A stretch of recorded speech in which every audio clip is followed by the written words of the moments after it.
What's going on, everyone? You're tuned into the Founder Hour podcast. I'm your co-host, Pat, and today's guest on the show is Justin McLeod.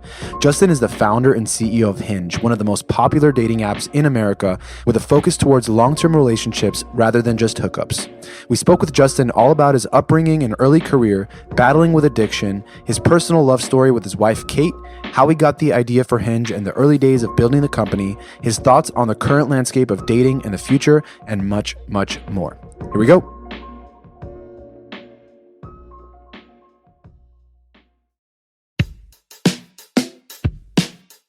I grew up in Louisville, Kentucky. I was born there. I was there until I went off to college.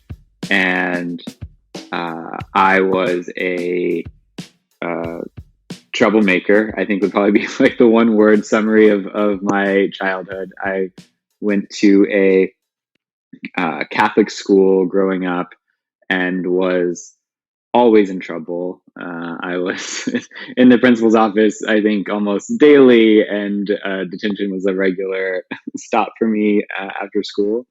And and that continued through grade school up through into high school and even college. But I also had this kind of dual personality where I was president of student government. I still had good grades and all that stuff, but I was always in disciplinary trouble as well. So I kind of had this dual existence. Would you say it's because like the just sort of the system wasn't designed for you, like in terms of applying yourself? Because it sounds like you were obviously a smart kid and kind of where your interests were, you were applying yourself, but when it comes to the actual like process of going to school and studying or whatever, it wasn't as, I don't know, for you. Yeah, I don't think I was really into structure or authority. It wasn't my, I just had almost like an allergic reaction, I think, to it. And I just didn't have a very healthy respect for my teachers or authority, I think, from day one. Were you the same way with your parents, or was it just, at school? I think not really with my parents. I got along with my parents quite well. I think it's probably that my parents were so empowering and kind of laissez-faire. And then I went into a Catholic school where they were like very strict, and I was just like, this is not how I'm used to dealing with people. I also had this very confusing experience of having parents, my dad, who was an atheist and told me God didn't exist, and then I would go to school and they would tell me, if you don't believe in God, you're going to hell. And I knew someone was lying, and I think I just generally lost trust for adults and them believing that they knew what they were talking about at an early age. It's funny. I felt kind of the same way because up until high school, I went to an Armenian school. Pat and I are both of Armenian descent. And so it's typical for Armenians to just have facial hair like immediately after they're born. And so, everyone there, it was the normality, right? I got to Catholic high school. I had to be shaven on Monday, Wednesday, and Friday. That's like not okay, because this thing, I cleanly shaved it to 1 this morning. For those that can't see, it's a very, it looks like a beard already, right? So, I used to get in trouble all the time for not shaving, or the girls with their skirt had to be right below the kneecap. We had all those rules. Yeah, it's like, how does that have anything to do with being a good citizen, right? Like, what does that have to do with being a good Christian? It didn't add up to me. And if you're the kind of kid, which clearly you were, that questions things that don't necessarily make sense, right? Like if someone said don't do drugs, or don't, ride a bike without a helmet, or don't, wear your seatbelt. Like these are logical, they're protecting you, your safety, and your health. But it's like, what is my facial hair doing to you? I didn't follow any of those other, all those other things you just said. I also didn't do any of those things either. Sure. But I'm sure you understood the reason why those rules were in place. Yeah. Justin, I was actually in a very similar spot when I was younger, and kind of to your point on sort of losing the trust, you sort of start questioning everything of like, do people even know what they're saying or doing, like even in their adult years? And you kind of grow up with this kind of like skepticism of just if things are actually the way they seem to be, or things are, or if there's more truth to be discovered there, right? And you obviously, as you grow older, you kind of learn more and more, and you do realize people don't know what the hell they're talking about ever. But it's something that definitely plays a big role in life. So I guess for you, kind of how did that maybe set you apart from maybe other people around you? Like, did you sort of notice that maybe, not that you were an outcast, but maybe weren't like fitting in as much with people around you, or did you kind of do a good job of transitioning, in between fitting in and sort of standing out? Yeah, I think I kind of balanced them. I definitely wanted to fit in with my peers. I didn't necessarily believe in like the structure, but I had a huge desire to fit in with my peers and to feel a sense of belonging.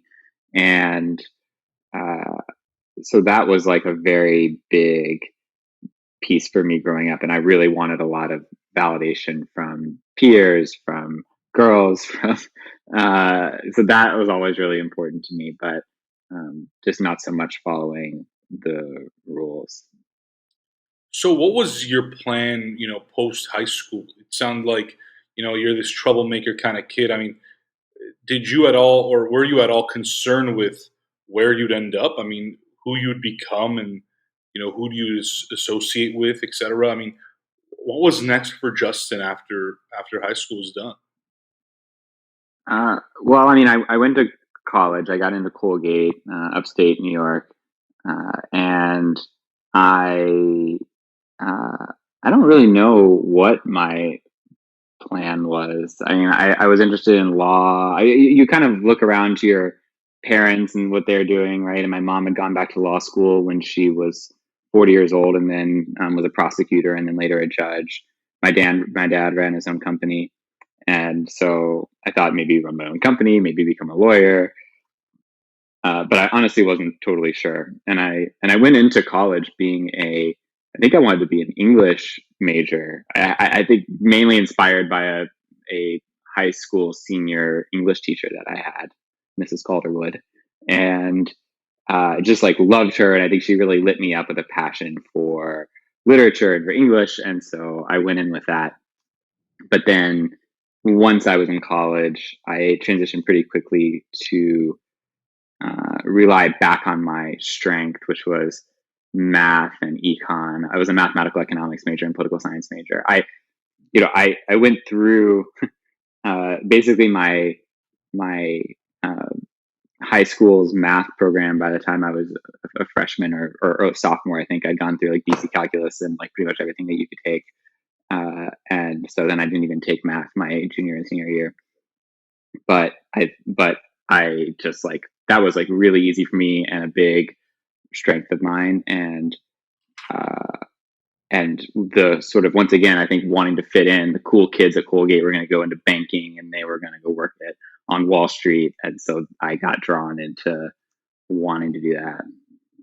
So I think I saw you graduated around '06. Did you end up going to Wall Street after that? Because I know it was a few years later when you ended up getting your MBA, going back to school. So what did you sort of do in between undergrad and business school? I did not. I didn't get a job. So, so when I got to college, I, uh, I would say I had like a healthy balance of being, student government and getting good grades, and then also what it turned in from being a sort of class clown troublemaker in grade school to pretty hard partying in high school. And then when I got to college, it was like pretty much just drinking and drugs and sometimes go to class. So I I still could manage to get by once again with decent grades, but I wasn't like putting a lot of effort into my job search. I think by the time I was getting to the end of college, I didn't have honestly, I was just a really lost soul. I think at that point, and I was applying a bunch of random jobs after I didn't, I would get like the super day interviews at Goldman Sachs and all these different places, but I would always kind of just like botch it in the end, go out drinking the night before my interview, just like doing really dumb stuff. And I applied to this random job that I thought was a law firm. Turned out It was actually a management consulting firm called Patiglio, Rabin, Todd McGrath. I showed up for the interview, got along with the CEO, and he hired me. And so I ended up doing management consulting in Washington, D.C. for biodefense and defense logistics stuff. Like a totally random thing that I was not planning on doing. Justin, for those that are listening now that are in college or post college or even earlier or in the middle of their careers that, are maybe lost souls, right? Maybe they haven't figured it out. Maybe their head's all over the place. Maybe they're confused about what the future holds in store. Looking back, to that period of time for you, what are some of the things that you did to maybe help you get out of that, if at all? I'm not sure that I was doing almost anything to help me get out of that at the time. I, uh, I graduated college, and on the day that I graduated, I remember waking up hungover, and I had to run back home to meet my parents before we were supposed to go over to the graduation ceremony. And I remember thinking to myself on that walk home, it just felt like the steering wheel to my life was broken. It just felt like every day, I had these big ambitions. I thought, and people always told me that I had all this potential that I was squandering. I believe that I had this potential, but I would always be like turning over a new leaf, and I'm going to do it different this time.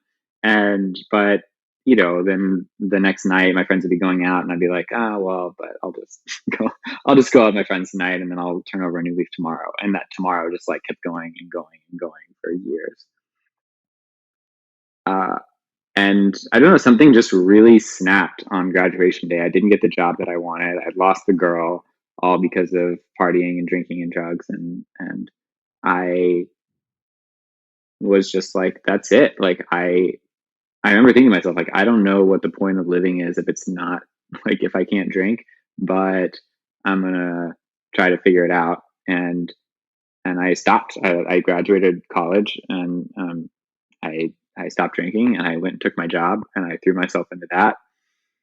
And I just showed up where I was at that point. I really think that's all you can do, is just, you can only act where you are in the present moment. And so if I'm in DC working at some random consulting firm, I'm going to be like the best possible management consultant doing defense logistics that I can be. And that's what I threw myself into. And that allowed me to get opportunities to work on cooler and better and bigger projects within that consulting firm. And then that's what allowed me to apply to and get to Harvard Business School with a much better track record than I was coming out of college with, for sure. That's a pretty great lesson in, at least my takeaway from this. Others that are listening may think differently, but that you can't really control anything besides the moment that you're in currently, right? Whether it's a relationship with a person, with your parents, friends, a job, just embrace that moment that you're in, right? The present. If you keep thinking about what's going to come after that, well, shit, I'm a management consultant now, but I want to be an entrepreneur. I want to start a tech company. I want to go run a restaurant business, right? Whatever. You give yourself all these anxieties and nerves that you really don't necessarily need. And you block your mind from actually being in the moment and actually learning from perhaps something that you don't want to do long term. But because you're present, that leads to other things and other positive things that come along the way. I mean, does that make sense, Justin? I mean, I don't know. I think that makes total sense. And yeah, you're right. And not only that, but all those anxieties about I should be doing something else, I should be somewhere else, or I wonder what I'm going to do, prevent you from showing up and actually being a good management consultant. And if you're not a good management consultant, people aren't going to hire you to be a good anything else. So I think that's exactly right. Yeah, and it's common, obviously, for people to have grand visions of where they sort of want to end up, even though it might not be like a clear-cut vision of this is what I want to be. It's like, generally speaking, this is the type of sort of life I want to have, but it's not always clear what the first step is towards that, because it's such a big, hairy, like audacious goal, right? So obviously in your case, which I think was probably pretty transformational if you were to look back at it, is like you sort of landed in a spot that you weren't planning. Like you mentioned, you thought it was a law firm and it ended up being a management consulting firm. Like you weren't actually going out and being like, I want to be a management consultant, or I want to be this, and this is the sort of job I want to have. You just sort of took that opportunity, and one thing led to another, which sort of ended up, perhaps putting you on the path that you sort of imagined being on. Does that sound right? Yeah, I mean, I definitely did not imagine when I was in grade school that one day I would start an app for like a dating app. For me. I mean, that was not the life plan. Yeah. But it's funny because when I look back on my life, the pieces were there, the threads were there. I mean, some other pieces that from my childhood was, I loved. So I grew up in Louisville, Kentucky, but I got into this program called the Talent Identification Program. It was like run by Duke, and if you took the SAT in 7th grade and you got a certain score, then you could go to nerd camp during the summer, which I would go do, and learn to code. And I like loved coding, like 7th, 8th, 9th, and I really got into it. That was like one thread that was happening. Another thread was just I think we talked about my deep desire to fit in, and that probably stemmed out of a relationship from grade school where I was just totally in love with this girl. She was like my girlfriend, 5th, 6th, 7th grade, and then she just dumped me one day out of the blue. And it was a small school, and I got ostracized out of the group, and that actually caused me to choose a different high school rather than the feeder school all my friends from grade school were going to go to. And I was like, I'm totally turning this around. I am like, I will like never be ostracized again. And I was like, and the huge way that I got validation was getting attention from especially the girls in the class. So like my mind was just so much around dating and relationships. And so that, I mean, there was just interesting to see those like threads of how much I loved coding, how much I was like into dating and relationships, and eventually that inspiration would turn into something, but not what I imagined it to be. So did this all come together while you were in business school, in terms of this sort of realization that these are all things that I'm interested in or good at, and maybe there could be something here? It's funny. I remember when I was in business school, there was a guy, his name was Sunil Nagaraj, and he was in the class like one or two, I guess 2 classes ahead of me there. And he came back and he had started a dating website called Triangulate or something.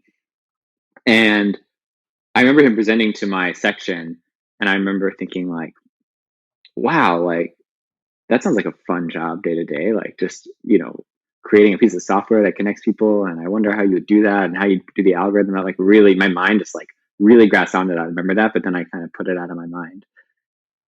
The inspiration for Hinge came really out of like a moment of desperation. So in college, I had a girlfriend. Her name was Kate, and we had this very like tumultuous on and off relationship all through, once again because of the partying and the drinking and the drugs. And so we finally kind of split ways. She actually ended up transferring to Wellesley to get away from me, and so we split up. And then that's when I got sober. 4 years later, I'm in business school, and I'm like, okay, like I'm sober for 4 years. Like I'm in Harvard Business School. I'm going to reach back out and I'm going to fix things. And so I reached back out to Kate, and she told me in so many words that it was too late. She was living in London with another guy she'd actually gone and gotten the job that I wanted. She went and got the job at Goldman Sachs, met a guy there, moved him to London. And so I was totally dejected by that. And I think I just really struggled to meet people. The business school was such a party environment, and a lot of the social interaction revolved around drinking and partying. And it was hard for me because the first time that I'd really been in a social environment that intense since I stopped drinking.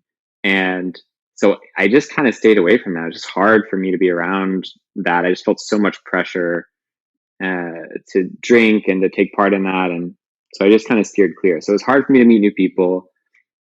And so when I reached back out to Kate, and she told me to go shove it in so many words, I don't know. I was just sitting in class one day, and this like inspiration for this idea of being able to connect through Facebook, through your friends. This idea that most people my age, I mean, this is 2011, didn't use dating websites, dating apps. Tinder didn't exist. None of these things existed yet.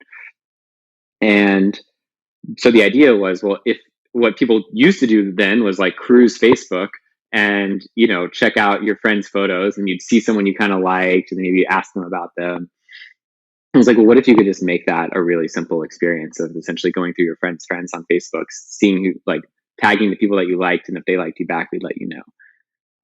I don't know, this idea came, and I just became completely obsessed with it almost overnight. Like, it was February 9th, 2011.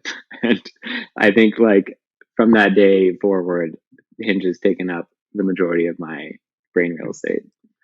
Justin, I know this probably doesn't have much to do with being a founder or an entrepreneur, but I'm just curious, I guess maybe just personally, what was it about Kate that drew you back to her 4 years after? And what was it that just didn't let you get her off of your mind and just move on? I mean, why was it that you were just so focused on that and couldn't get out of that? I mean, you were in Harvard Business School. I mean, you were like doing so well. But why was she just stuck in your mind for so long? Yeah. Well, preview, she's my wife now. But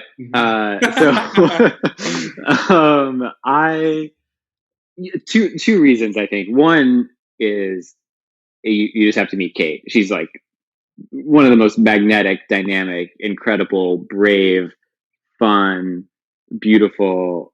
I don't know. There was just something really magnetic about our connection and about her. And I just compared every girl ever since her, like, to her. And no one felt like home to me the way that she did. And so that, I think, is one piece of it.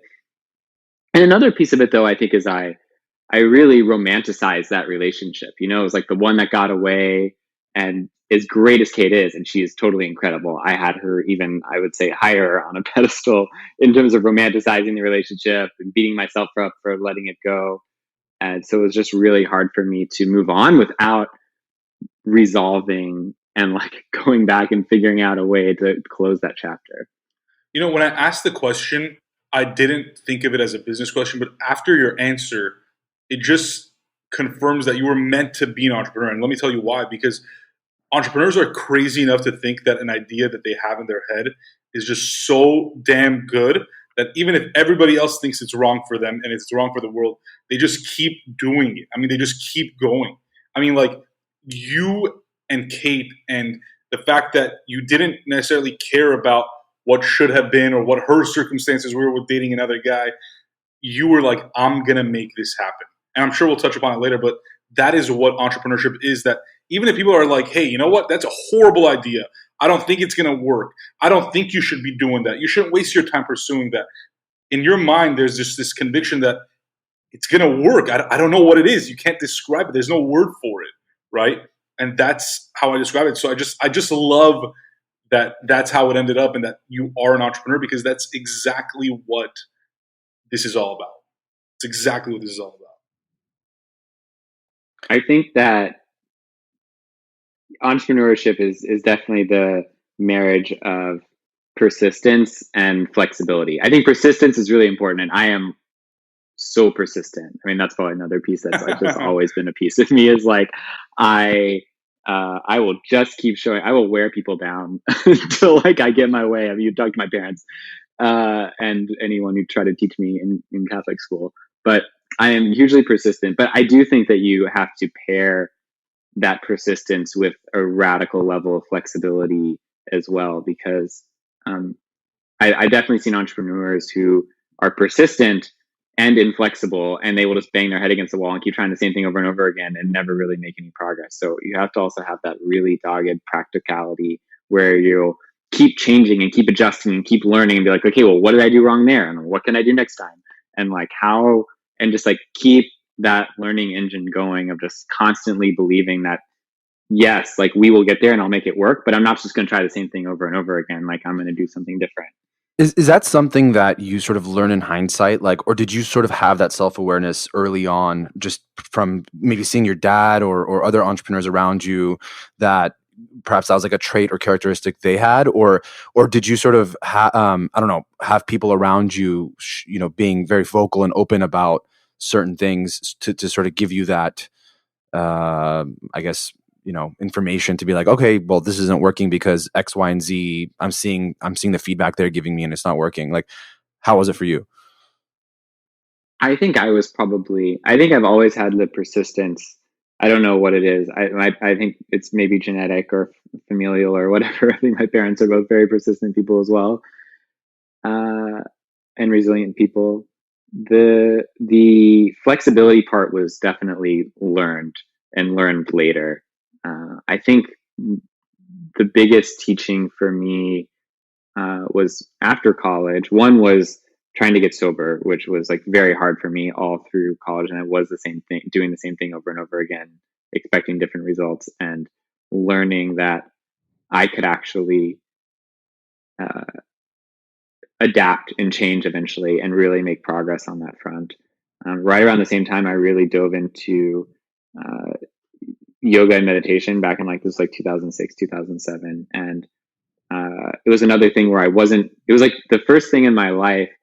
We talked about before, when I was in college, I kind of defaulted back to math and econ because my whole life I always just did what was easy to me. And if something wasn't easy to me, then I just like ignored it. Like if I remember like French class, like French, I'd have to study for French. You can't just like, French doesn't come maybe it's come as naturally as some people, but for me, I just, it was hard. So then I just didn't do it. And I was like, well, I'm not good at French. Like that's just life. And so I'm not going to try.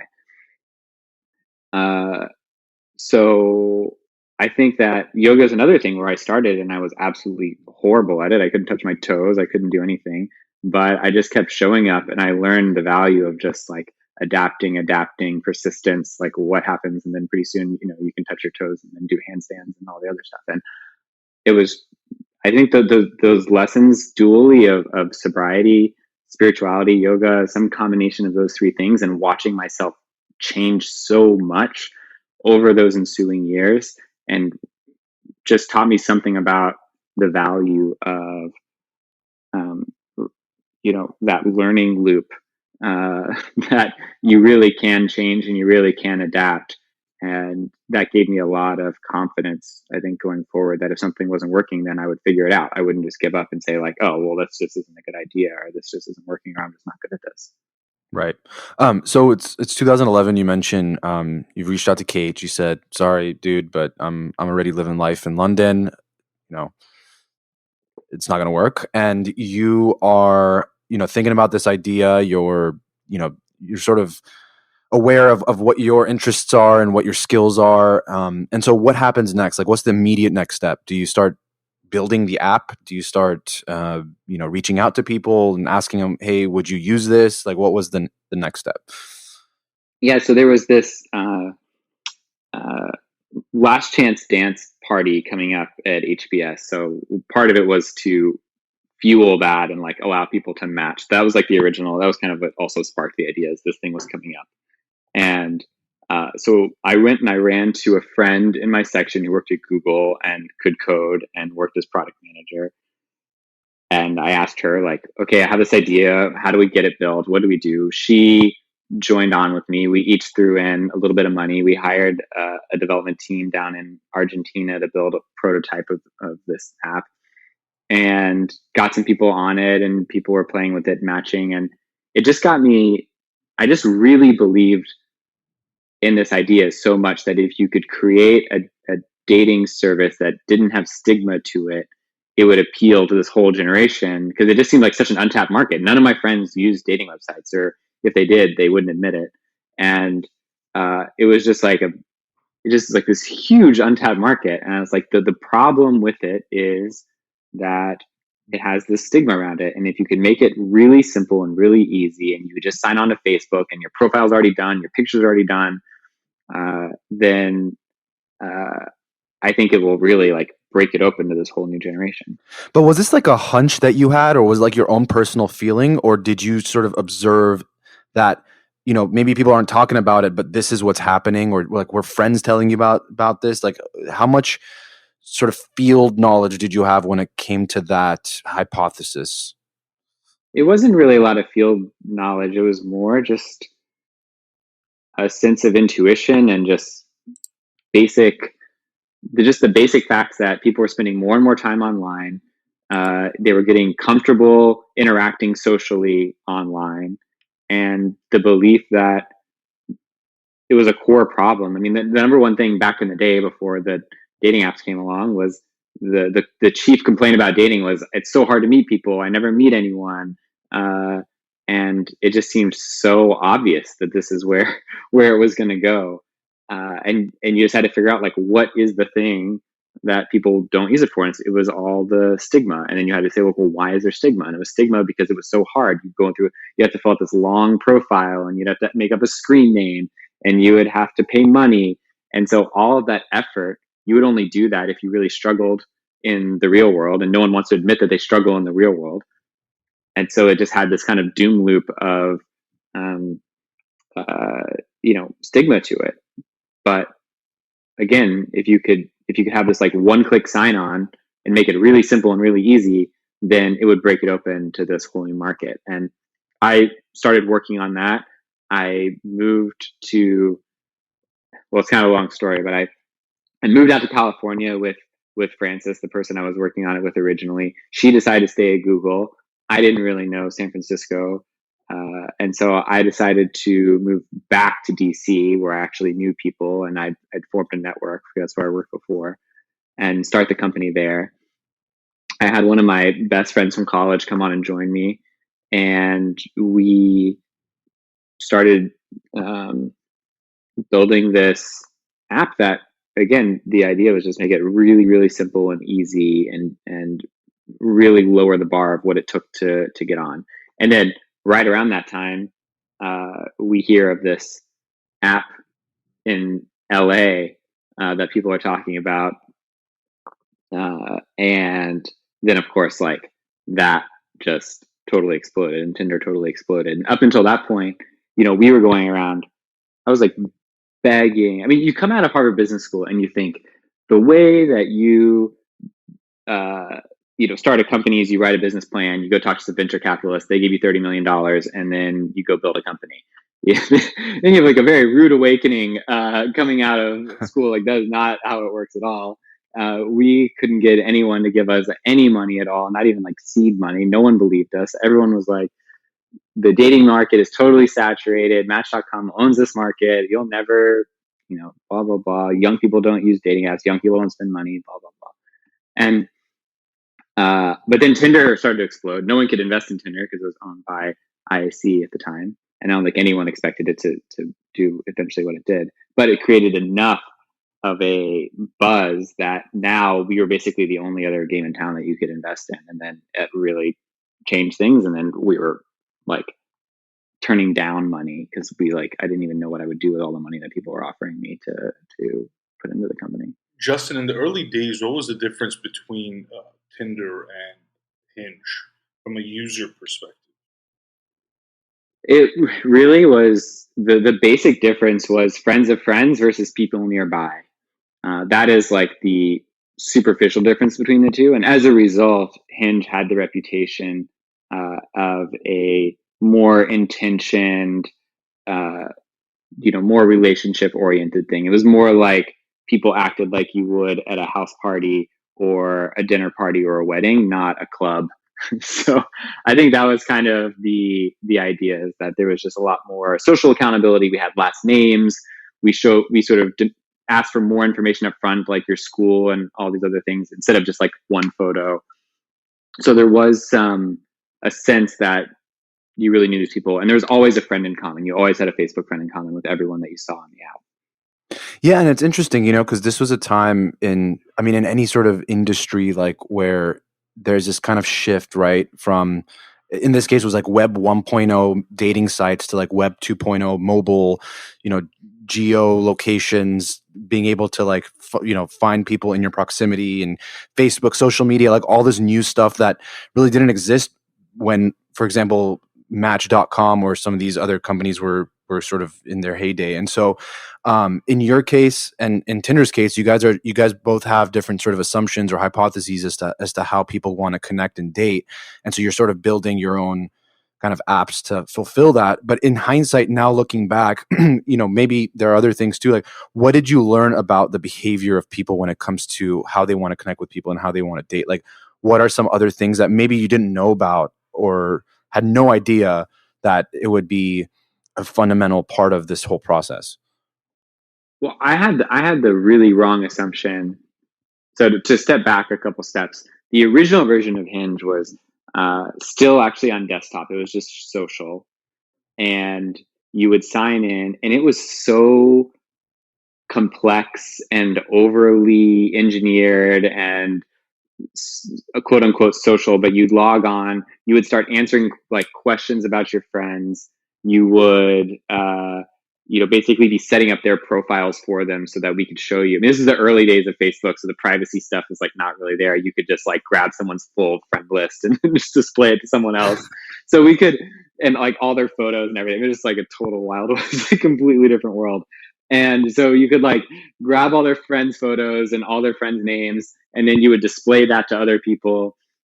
And you'd be filling out essentially their profiles for them by answering personality questions about them. We had like leaderboards of like your most attractive friends ranked for you. I mean, it was like totally different, like crazy experience. And it was just so one thing I learned pretty early was just it was so overcomplicated, and people really craved simplicity. People would join this and be like, why? I thought I'm on here to like date new people. Why are you showing me my friends? Why am I answering questions about them? What are these weird leaderboards? And so that was like one piece of it. And the other assumption that I made untested was that people really needed a whole lot of information about someone else in order to like them, engage with them, and go out on a date. That very quickly, again, proved to be very false. The more that we stripped it down and the more that we took away from the profile, and the easier that we made it for people to join, the you know the more people liked it, the more people joined, the more people got fascinated by it. So there were definitely some things about behavior that were untested that were just totally wrong, in my opinion. How did the whole sort of designed to be deleted concept come about? Yeah, so that's a whole. So there were kind of like two major reboot experiences at Hinge. We basically took it to the brink of bankruptcy twice, almost three times actually. And so the first time was when it was on the desktop version, and we really weren't getting much traction.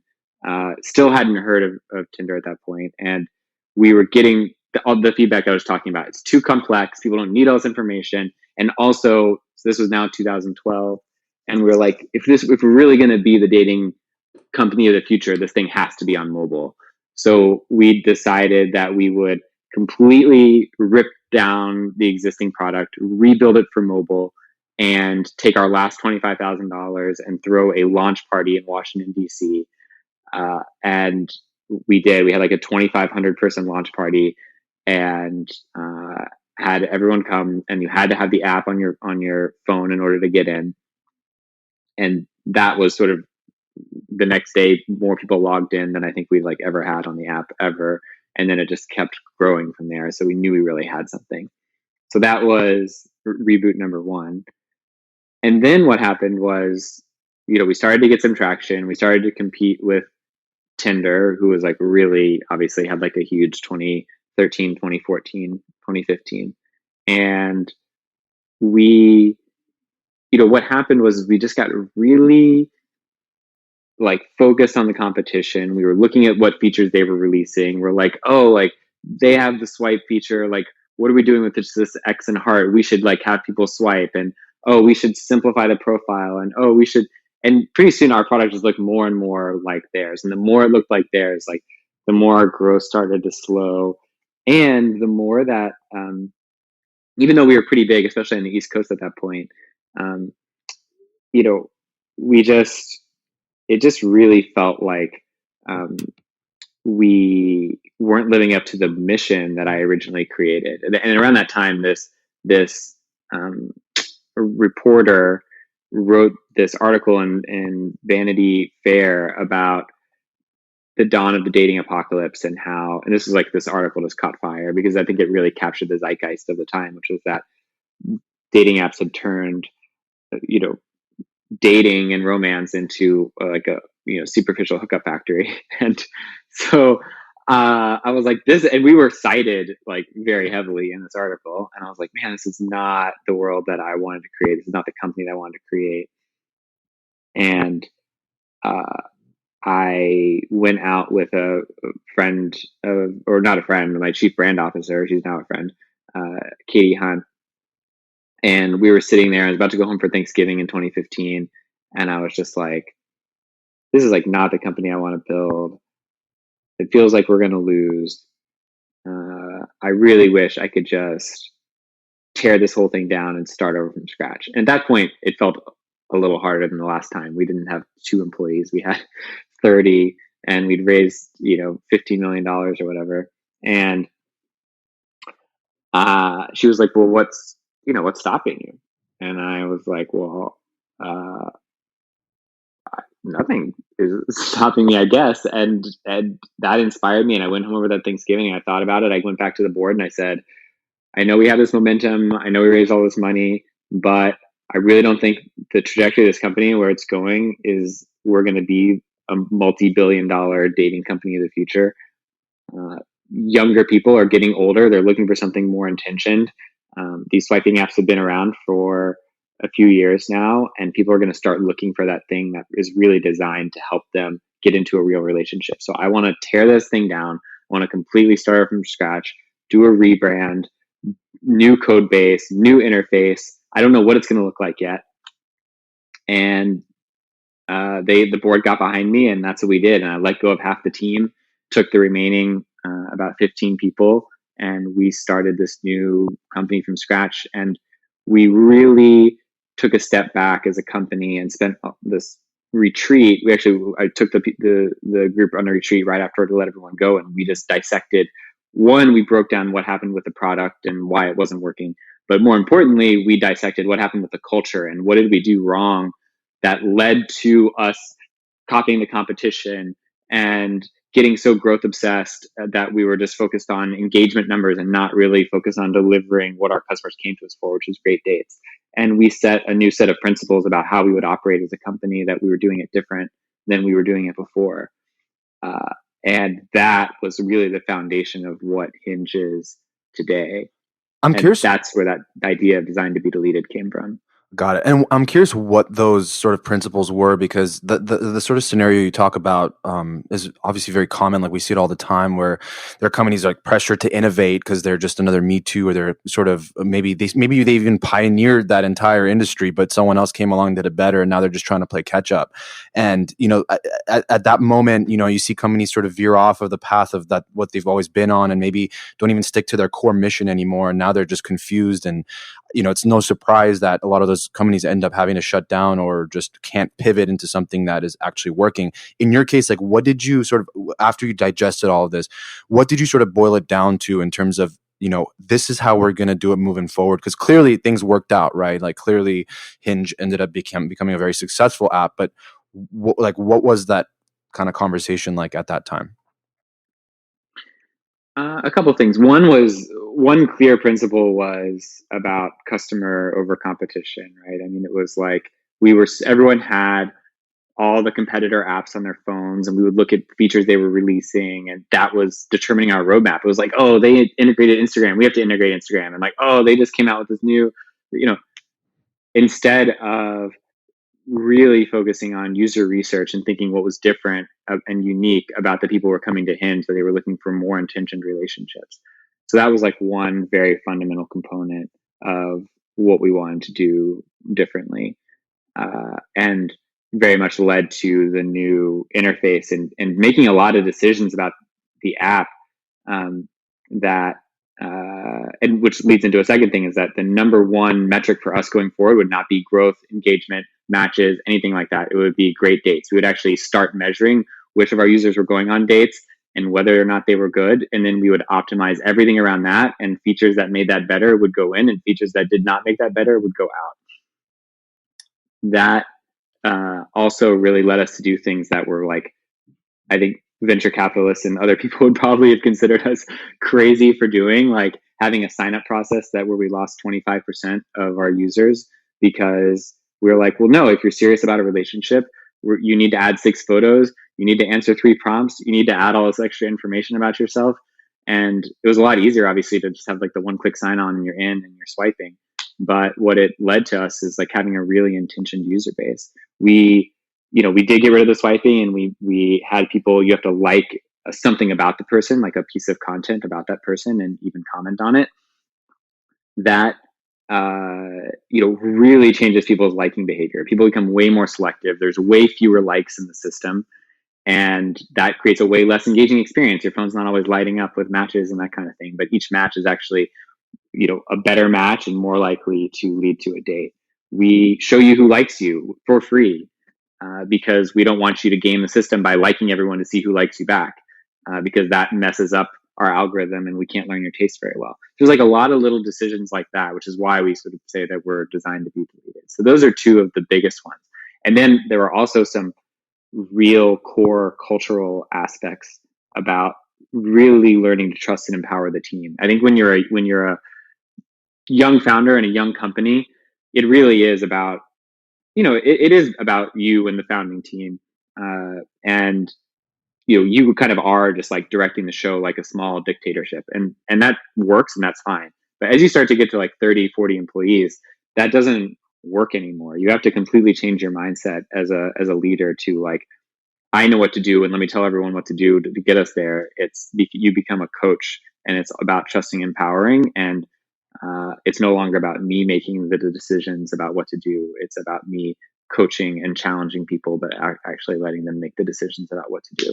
So these are some things that are probably like maybe sound obvious, but like when you're a young company, you don't commit to these things. It's really easy for you to grab back the reins as the founder and think like, we need to go this way, we need to go do this.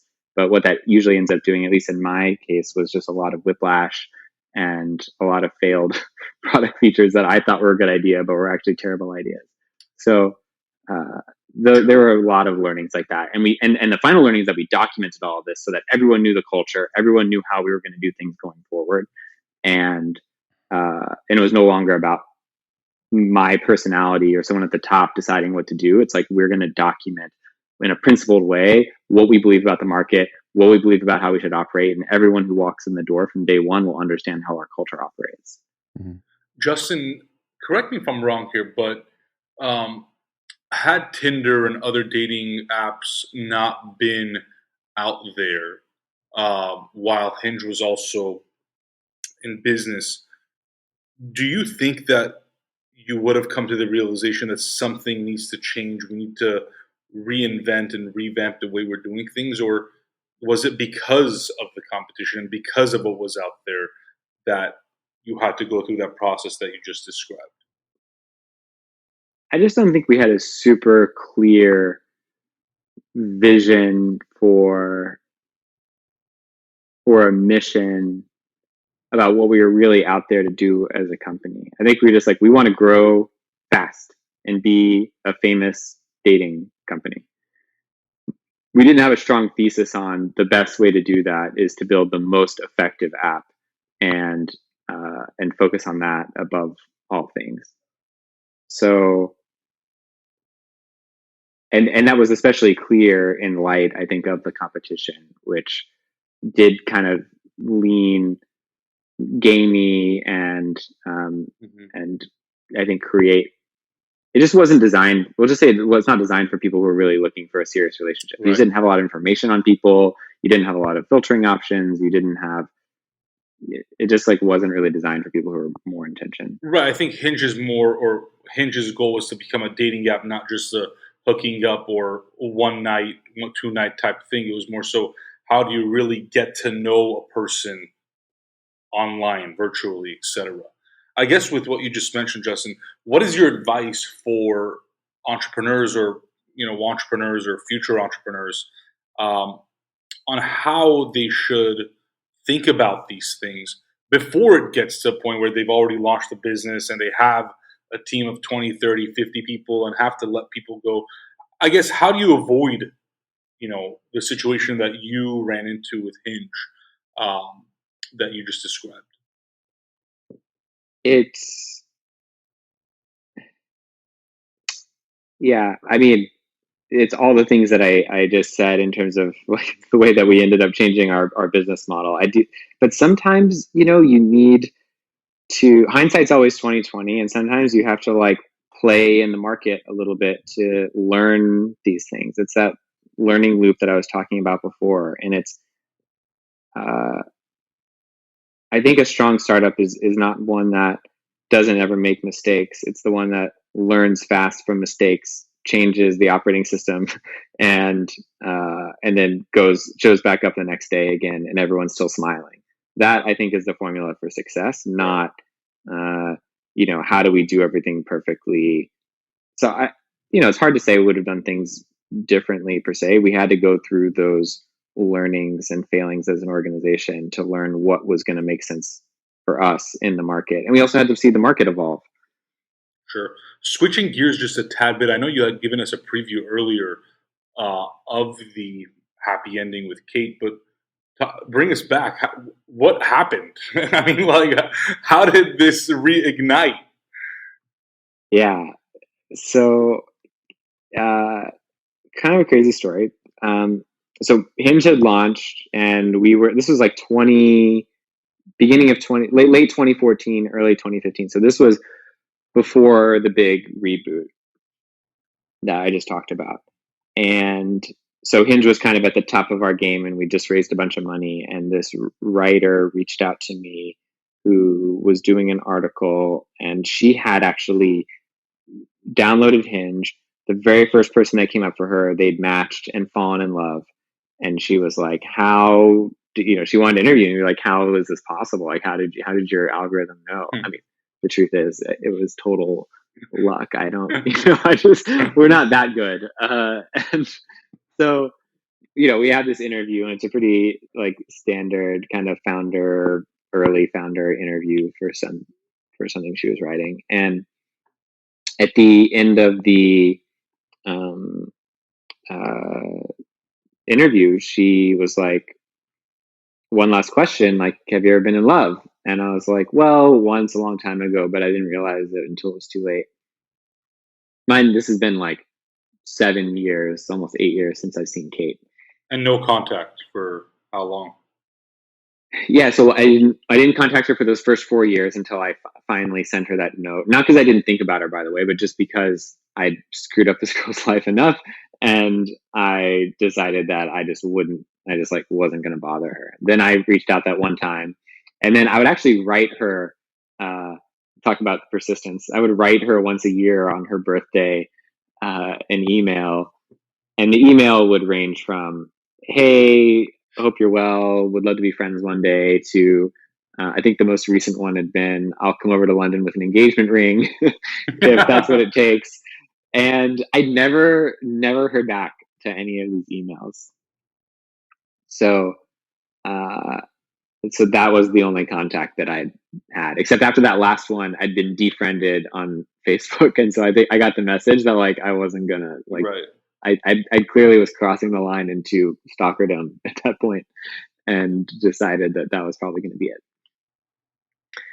Anyway, so Deborah asked about this person, and or asked about, if I've ever been in love, and I tell her the story of Kate and all the twists and turns and on again, off again, and how I'd like, essentially she was the muse for Hinge.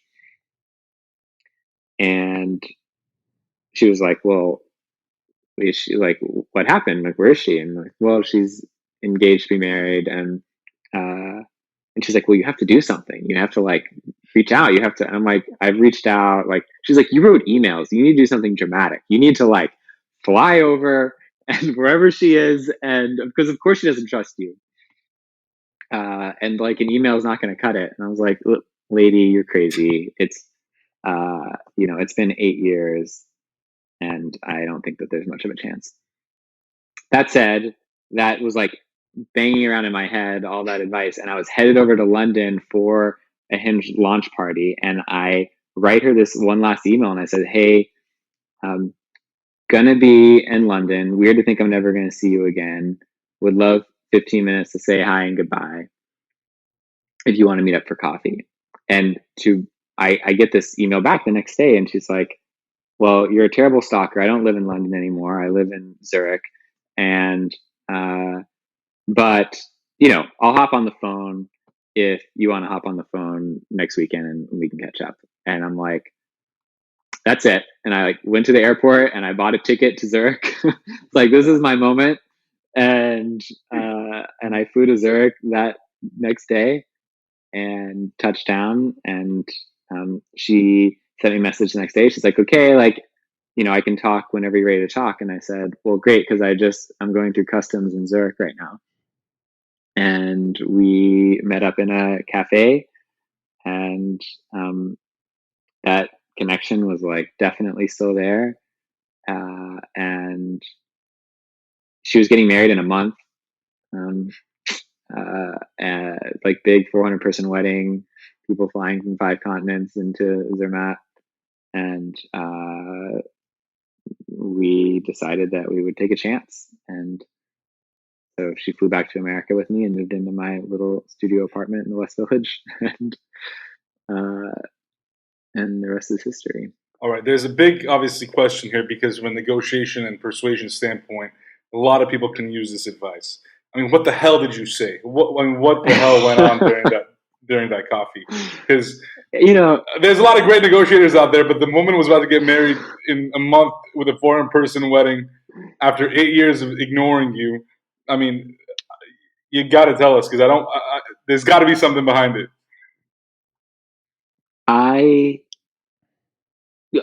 I wasn't the only one that really felt our connection was really special back in college. And I really just think I broke a lot of trust during that time. And,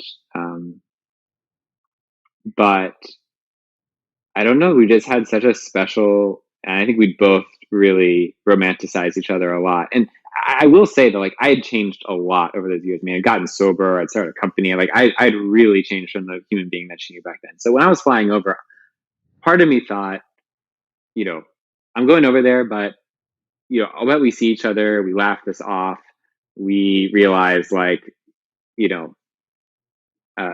we've changed so much, but we can still be friends, and that'll be the end, and I'll fly over to London.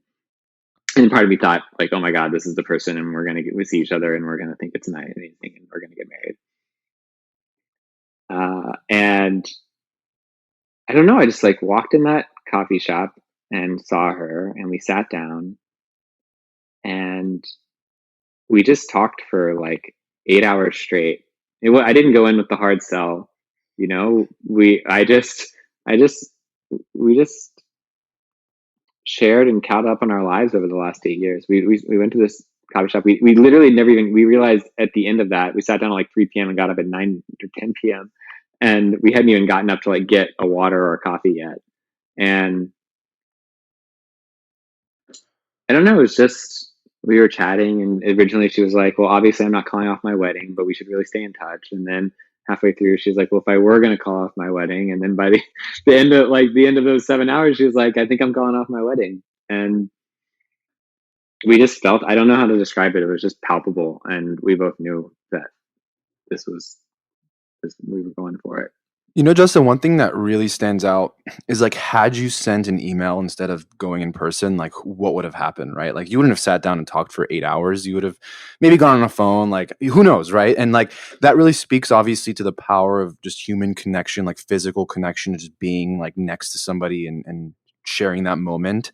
And so I guess talking about sort of the future of dating and apps, and obviously this pandemic, change a lot of things in terms of people's behaviors. You weren't going out anymore. You had to connect virtually, which I guess maybe had its goods and bads. But I guess in your opinion, like, what place in society do you think technology has when it comes to dating? Like, do you think it'll always just be, just another way of maybe connecting with people that you might not have connected in real life because you're sort of, whatever, in your town, in your city, and you only go so many places and see so many people, and will it always just be there, or do you think that it'll kind of move into like later stages? I mean, do you have any worries about it at all? Like, what are you thinking about? Well, in the grand scheme of things, I certainly don't think dating apps are going to displace, you know, real human in real life relationships, right? I mean, if you look at the time spent on a dating app relative to the time spent with the person that you find on a dating app, like we're Right. talking like 0.001%. It's just the very beginning.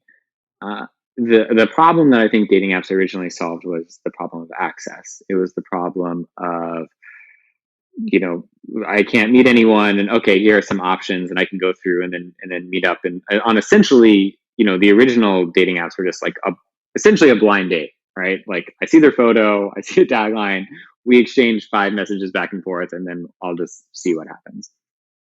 Where I think that there's an opportunity for the apps to evolve is to uh, really develop a much higher sense of fidelity, so that you get a better sense of this person, uh, and I would say even better than you would get in real life, because you can design, like, for example, our prompts. We've really optimized our prompts over time to pull out pieces of information that people find the most interesting and can really develop a conversation around. And they're not necessarily things that you would have talked about if you just casually struck up a conversation in a bar. So you can get a really good sense of someone's values. And so you can see, like 2 or 3 dates in, whether this is really going to be someone that you're going to be interested in. So that I think is really helpful, and that was something that the future, where dating apps are going, I think it can be really helpful with the fidelity. And the second, I think, is fostering that initial spark and that initial connection. And I think there really is an art and a science to that dating apps can help people with. People are starting to use video chat. They're spending, some time on the app before they actually meet in person. So what can we do to supercharge that connection, develop a sense of intimacy, get people really excited about that first connection, so that it's not this kind of cold start, uh, first date, blind date, but rather you really feel like you've got some momentum with that person going into the first date. So it feels like it's the second date or the third date by the time you get there. So those are the areas that I think we aspire to do really well as a dating app.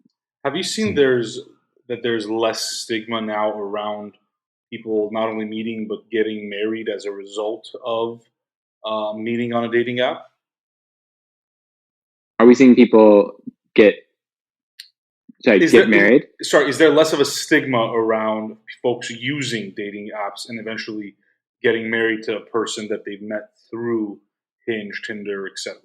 Oh yeah, I think that there's, especially among younger people now, there's no stigma around using a dating app. In fact, I feel like there's almost a stigma around meeting in real life. It's like, well, you just like ran to that stranger on the street, like what? That's kind of weird. So no, I think that at this point, it's interesting, and you see it in like the New York Times wedding section, and it's just like very normal for people to mention at this point Yeah. that they met on Hinge. Um, a meaningful percentage of the New York Times wedding section now says that they met on Hinge, and it seems so normal now that it's no different than 10 or 15 years ago saying you met at a bar or through friends or in college. Hmm. So, I guess in terms of like how you guys at Hinge, like the whole team thinks about sort of the future and how to sort of build for the future, like what sort of things do you look at? Like obviously behaviors on the app is one thing, behaviors in real life is another thing, but what's sort of, I guess, what are you sort of looking at now in terms of how to sort of constantly innovate and adapt and cater to where people are going in terms of how they want to meet people and date people? Yeah, I really do think that we're in the early innings of how effective dating apps can be. They're still pretty rudimentary when you look at them. It's just like going through random people. Oh, it's a match. And then like trying to cold start a conversation with them, and then hopefully it goes somewhere and they don't get distracted. And then maybe you can like parlay that into trying to meet up offline. I just think that there's so much core innovation work to be done on that basic flow to understand the friction points, to understand what people are trying to suss out through their conversations. Like, what are you really trying to learn about this person? I think that the ideal is that profiles would be so have such high fidelity and be so in depth that by the time you match with someone, you're just like, okay, like I see your profile, you see mine. We don't really need to do a lot more. I know and trust that we can just meet up in person and have a good conversation. And I think that would be, or you just move straight to a 15-minute video chat where you get a quick vibe check and you're like, okay, I have a sense that we're going to get along and we can go meet up in person. So that I think is where I see it going. I think it's just like more efficient, richer media, higher confidence that you're going to really like this person versus it feeling, again, still like a little bit of a blind date. Like, I don't really know what this person's like, but I'm going to go meet up and find out.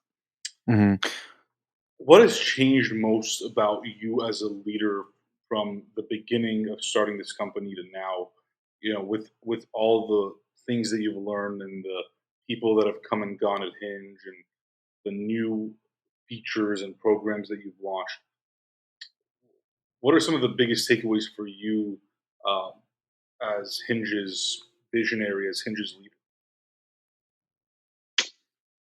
Gosh, I don't even know where to begin. I'm a completely different human being than the one who started Hinge in 2011.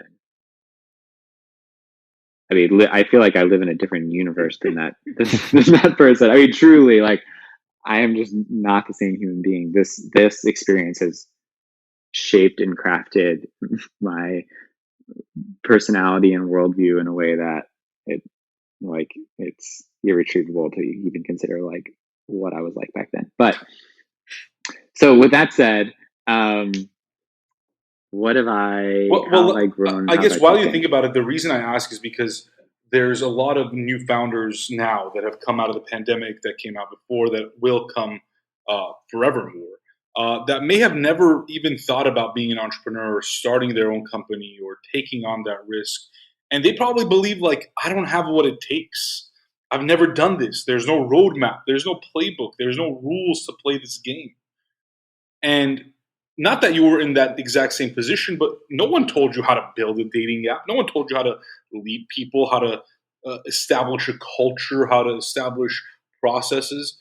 What is it that you would say to those folks that are in day one now, or day 25, or day 100, and they still don't know? They still don't know what the hell is going to happen. They don't know who they are. They don't know what the company will be.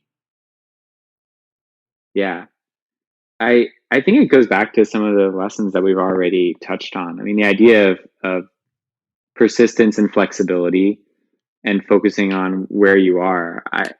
There's just no better way to learn what you should do and what interests you, and then just like getting out there and trying it. Like you don't learn and you don't make forward progress unless you're out there in the arena doing the thing, even if it's really horribly. Like I was an embarrassingly bad entrepreneur when I started this company. I knew nothing about leading people. I knew nothing about product design.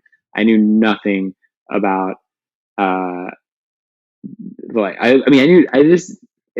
just laughable how little I knew about how to build a company. And I've just learned all of it through uh, persistence, trial and error, and continually just like showing up the next day and like, well, I'm going to try to do it a little bit differently this time.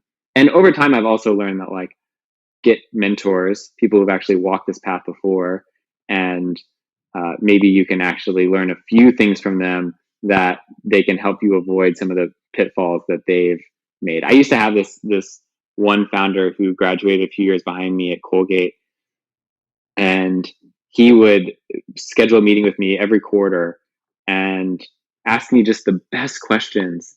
And I'm like, I feel like I'm just giving you all my secrets. Like, you're gonna like now not make all these same exact mistakes that I did, because I was just like 2 years ahead of him in the process, and I'd gone through all the learnings and I'd done all the trials and failures, and like now I'm just like giving away for free all the secrets that I have about how to handle all these problems that he's now facing.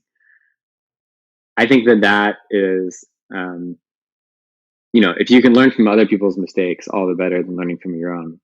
But there's a lot of value in learning from your own, because there's just no better teacher than failure. Yeah. and just like really experiencing it for yourself. There's just such value in that, honestly. Not to mention, we talked about the skepticism of, you're younger, you question sort of all this stuff. So it's like, is it really what it is? Like, I need to experience it to be able to be like, okay, like I'm going to write this off as, learning experience. Right. But I'm curious, we talked about sort of, again, like the first wave of dating websites, match.com, some of like the older stuff. And then we talk about you guys coming into the scene and Tinder and sort of the battling there in those, mid to 2010s. And then I think I read, if I'm not mistaken, that Match.com, who owns Tinder, also bought or acquired Hinge in 2018, 2019-ish. How has that process been for you? Like, how does that work, right? Because you guys are, not, I guess, competitors, right? Like, you guys are competing, but you're under one umbrella. Like, is there any conflict there? Like, do you think about those things at all? Or are you just sort of focused on making sure Hinge is successful?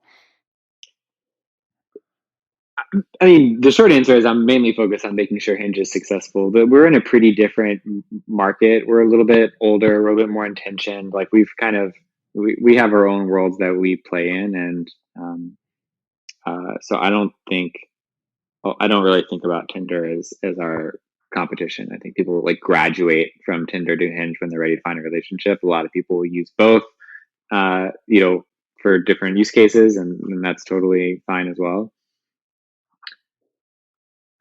And the Match, being part of Match Group was definitely a transition as a founder, right? I mean, it was scary and heartbreaking in some ways to sell the company, but I knew it was going to be the best thing for Hinge, the company. I knew it was going to be the best thing for my employees. Knew it was going to be the best thing for the mission, because they just had such incredible expertise in scaling a company. And talk about like being able to learn from other people's failures, right? There's like a whole portfolio of other dating apps that you can learn from.